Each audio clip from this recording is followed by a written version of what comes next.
Hello friends, आज मैं आपके साथ इकोनॉमिक्स का एक और टॉपिक लेके आया हूँ। टॉपिक का नाम है interdependence of micro economics and macro economics और चैप्टर का नाम है definition of economics.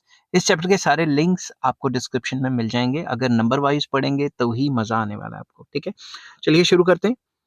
Micro economics या micro economic analysis and macro economic analysis are complementary to each other. जो माइक्रो इकोनॉमिक्स है और मैक्रो इकोनॉमिक्स है, इसकी इंटरडिपेंडेंस किस तरीके से, क्योंकि बोथ आर कॉम्प्लीमेंट्री, मतलब बोथ एक दूसरे पे डिपेंड करते हैं। अगर हम किसी भी एक को आइसोलेशन में पढ़ने की कोशिश करेंगे तो वो बिल्कुल भी मतलब सही नहीं रहेगा। इनकी जो वर्किंग्स हैं ये एक दूसरे के ऊपर डिपेंड करती हैं। किस तरीके से, वही इस वीडियो में डिस्कस करेंगे।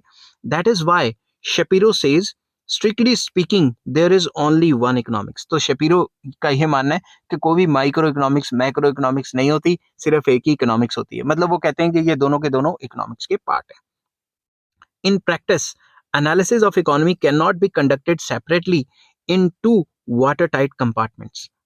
टेक्निकली अगर हम बोलें तो हम इकोनॉमिक्स को दो अलग अलग वाटर टाइट कंपार्टमेंट्स में नहीं डिवाइड कर सकते। समझ की बात? तो micro economics and macro economics are the two sides of the same coin. Micro economic variables and macro economic variables are interdependent. जो माइक्रो इकोनॉमिक की चीजें और मैक्रो इकोनॉमिक्स की चीजें वेरिएबल्स हैं वो आपस में इंटरडिपेंडेंट है। Therefore as we analyze microeconomic variables, we have to take account of macroeconomic variables that may affect the microeconomic variables and vice versa। तो जब भी हम माइक्रो स्टडी कर रहे होते हैं तो कई मैक्रो की चीजें माइक्रो को अप्लाई कर रही होती हैं, और जब मैक्रो पढ़ रहे होते हैं तो कई माइक्रो की चीजें मैक्रो को अप्लाई कर रही होती हैं। मतलब एक दूसरे को डिटरमिन करती हैं। समझ की बात? तो फिर आपने जिस हिसाब से पेपर में लिखना है, अगर आपको क्वेश्चन आ जाता है इंटरडिपेंडेंस, उस हिसाब से मैंने लिखा हुआ है। Both microeconomic theory and macroeconomic theory are important in their own ways. दोनों की दोनों जो micro economics and macro economics है वो दोनों की दोनों इंपॉर्टेंट है अपने अपने तरीके से। व्हेन वी से that macroeconomics deals with bigger issues of economic life, it does not mean that macroeconomic theory is more important। जब हम मैक्रो इकोनॉमिक्स की बात करते हैं और ये कहते हैं कि जो मैक्रो इकोनॉमिक्स है वो बिगर इश्यूज को डिस्कस करता है, इसका मतलब ये नहीं है कि मैक्रो इकोनॉमिक्स इंपॉर्टेंट हो गया और माइक्रो इकोनॉमिक्स इंपॉर्टेंट नहीं रहा। After all the entire economy is made up of its part. जो पूरी की पूरी इकोनॉमी है वो स्मॉल स्मॉल पार्ट्स को मिला के बनी है। Therefore micro economic theory is equally important in its own way. इस वजह से जो माइक्रो इकोनॉमिक थ्योरी है वो भी अपने हिसाब से काफी इंपॉर्टेंट है। More the basic goal of both the theories is same, that is maximization of material welfare of the people। बल्कि आपको तो ये पता ही है कि दोनों की दोनों इकोनॉमिक्स का मकसद सेम है कि इंसान की वेलफेयर, मटेरियल वेलफेयर बढ़े। From the macro point of view, the Nations material welfare will be maximized by achieving fuller utilization of productive resources of the economy। अगर मैक्रो के हिसाब से देखें तो पूरे के पूरे नेशन की मटेरियल वेलफेयर तब बढ़ेगी, मटेरियल वेलफेयर तब बढ़ेगी जब हम अपने गिवन रिसोर्सेज को, इकोनॉमी के रिसोर्सेज को फुली यूटिलाइज करेंगे। However, from the micro point of view, the economic welfare will be maximized by achieving optimum allocation of resources। Micro economics भी तभी कहती है कि माइक्रो इकोनॉमिक्स में भी इकोनॉमिक वेलफेयर तभी मानी जाएगी जब जो इंडिविजुअल यूनिट्स हैं वो अपने रिसोर्सेज को फुली यूटिलाइज करें। तो बात तो एक ही है ना।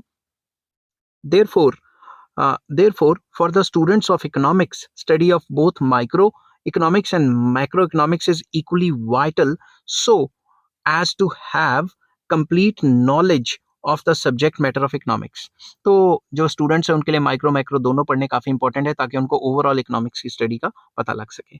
According to Paul A Samuelson, जिन्होंने ग्रोथ ओरिएंटेड डेफिनेशन दी थी जिसका लिंक आपको डिस्क्रिप्शन में मिल जाएगा, there is really no opposition between micro economics and macro economics. वो कहते थे आपस में ये अपोज नहीं करते, एक दूसरे के सामने नहीं खड़े, ये एक ही बात है। ये बोथ आर वाइटल, दोनों इंपॉर्टेंट है। You are less than half educated if you understand one while being ignorant of other. अगर आपको एक आता है दूसरा आता नहीं है तो समझ लो कि आपका इकोनॉमिक्स में नॉलेज इतनी अच्छी नहीं मानी जाएगी। ठीक है। बिफोर 1930 से पहले की बात करें, economists concentrated their attention exclusively on micro economics. जो इकोनॉमिस्ट्स हैं उन्होंने, जो क्लासिकल इकोनॉमिस्ट हैं, उन्होंने माइक्रो इकोनॉमिक्स पे बहुत ज्यादा फोकस दिया था। Macro economics was regarded as a junior partner. Macro economics को माइक्रो का जूनियर पार्टनर माना जाता था। It was there for given a passing reference, उसको इतनी ज्यादा इंपॉर्टेंस नहीं दी जाती थी। The classical economist believed that the economy normally operates at full employment level, and therefore the actual level of output in the economy was simply whatever could be produced with full employment of resources. Classical ये मानते थे कि economy में full employment of resources होता है, और full employment को मान के ही चलते थे कि भाई पूरी इकोनॉमी में फुल एम्प्लॉयमेंट है, और अगर मतलब नॉर्मल सिचुएशन रहती है तो भी फुल एम्प्लॉयमेंट होता है, बट केन्स ने इसको अपोज किया, ठीक है। According to them the economy could depart from full employment situation only temporarily. तो पूरी क्लासिकल थ्योरी में ये कहा है कि अगर फुल एम्प्लॉयमेंट नहीं भी रही तो वो टेम्परेरीली नहीं रहेगी, ऑटोमेटिक एडजस्टमेंट होके लॉन्ग टर्म में फुल एम्प्लॉयमेंट अपने आप आ जाएगी। They believed that the automatic forces of competition would take the actual level of output back to the full employment level. तो क्लासिकल्स का ये मानना था कि अगर इकोनॉमी में फुल एम्प्लॉयमेंट ना रही तो अपने आप डिमांड एंड सप्लाई फोर्सेस हरकत में आएंगे और अपने आप लॉन्ग टर्म में फुल एम्प्लॉयमेंट हो जाएगी। Therefore, these economists were not concerned with the problem of unemployment. तो उन्होंने अनएम्प्लॉयमेंट की तो बात ही नहीं की थी। The fact that there were relatively few situations of prolonged unemployment and depression before 1930 gave support to the belief of classical economists.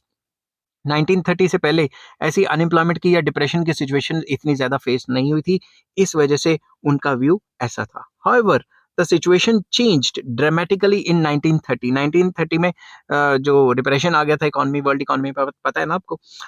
During this decade there was widespread unemployment in the advanced capitalist countries of the world. फिर क्या हुआ, classical के oppose में theory आई किसकी, Keynes की। Actual output was less than the potential output.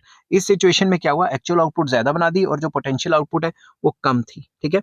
It was this situation which led to development of macroeconomic theory by the famous economist J.M. Keynes.